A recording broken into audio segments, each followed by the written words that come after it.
Hey guys, तो मैंने अभी थोड़ी देर पहले ही नेटफ्लिक्स की web series a man in full देख के ख़त्म करी और सच बताऊँ यार, ये सीरीज़ मुझे बिलो एवरेज लगी, कुछ खास पसंद नहीं आई है। और ऐसा मैं क्यों बोल रहा हूँ इस पर तो मैं आगे वीडियो में बात करूँगा। अगर मैं इसकी कहानी की बात करूँ तो ये कहानी चार्ली नाम के एक बिज़नेस टाइकून की, जो कि ऑलमोस्ट बैंकरप्सी के कगार पे आ चुका है और लोग उसकी बर्बादी करना चाहते हैं, उसको बर्बाद करना चाहते हैं। तो वो किस तरह से इन सारी चीज़ों से बचता है, किस तरह से इन सारी चीज़ों से डील करता है, यही सब हमें इस सीरीज़ में देखने को मिलता है। अगर मैं इस स्क्रीन प्ले की बात करूँ तो पर्सनली मुझे इस सीरीज़ का स्क्रीन प्ले कुछ खास पसंद नहीं आया है।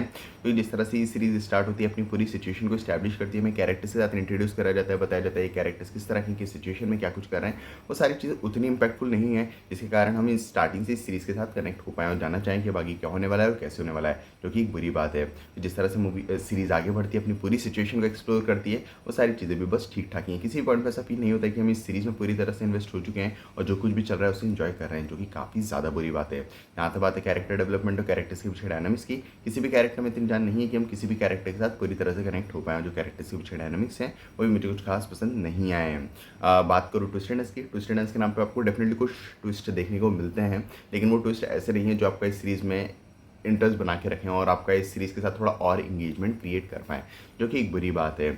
और भी काफ़ी सारी चीज़ें जिन पे बात की जा सकती है, जैसे कि इस सीरीज़ की जो लेंथ है वो मेरे ख्याल से आराम से कम की जानी चाहिए थी। ये सीरीज़ करीब 5 साढ़े 5 घंटे के आसपास की है, जिसको आराम से 4 साढ़े 4 घंटे के अंदर ख़त्म किया जा सकता था। और भी काफ़ी सारी चीज़ें जिन पे बात की जा सकती है, लेकिन उन चीज़ों पे मैं बात नहीं करूँगा, क्योंकि अगर उन चीज़ों पे बात करने गया तो स्पॉइलर दे बैठूँगा, जो कि मैं देना नहीं चाहता। बात करूँ एक्टर्स की परफॉर्मेंस की, तो सभी एक्टर्स का काम ठीक-ठाक है, फिर चाहे आप किसी की बात करो। पर्सनली मुझे सभी एक्टर्स का काम ठीक-ठाक लगा है।